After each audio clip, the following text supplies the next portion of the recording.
हिंद नमस्कार साथियों, स्वागत है आपका BHUBA हिस्ट्री चैनल में। तो हम लोगों ने माखनलाल चतुर्वेदी जी का संपूर्ण देख ही लिया है, उनका महत्वपूर्ण प्रश्न भी देख लिया है और दिनकर जी की भी संक्षिप्त परिचय और एक महत्वपूर्ण प्रश्न देख लिया है।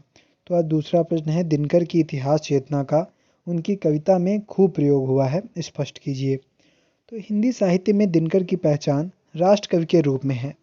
उनका साहित्य राष्ट्रीय जागरण व संघर्ष के आह्वान का जीता जाता दस्तावेज है।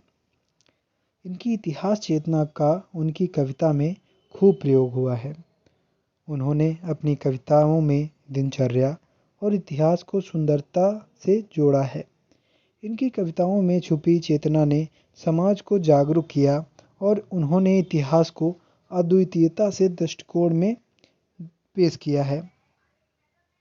दिनकर की कविता में इतिहास का सार चेतना को जगाने का प्रयास किया गया है।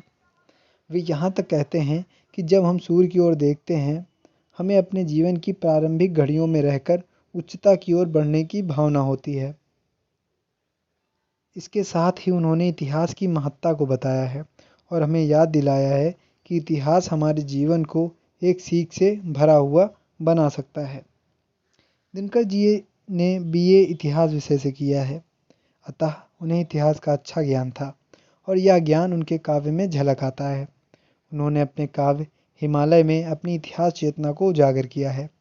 सुख सिंधु पंचनद ब्रह्मपुत्र गंगा यमुना की अमीय धार, जी पुण्य भूमि की ओर बही तेरी विगलित करुणा उदार। ठीक है, तो यहाँ पे उन्होंने नदियों के बारे में बताया है। इसी भांति उनकी अनेक कविताओं जैसे दिल्ली, उर्वशी आदि में उनकी इतिहास चेतना का प्रयोग दिखाई पड़ता है। इन्होंने अपनी इतिहास चेतना के द्वारा अपनी कविताओं में अलग अलग उत्साह व उमंग भर दिया है। इस प्रकार दिनकर के शब्दों में इतिहास की अनगिनत कहानियों का जीवंत दस्तावेज प्रस्तुत करती हैं और दर्शकों के समय के साथ जुड़े रहने के लिए प्रेरित करती हैं।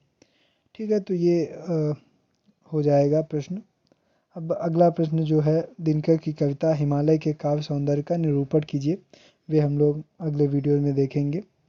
तो तब तक आप लोग ये जितने भी वीडियोज़ मैंने पढ़ाए हैं वे सभी देख लीजिए और अपनी परीक्षा की तैयारी कीजिए। धन्यवाद।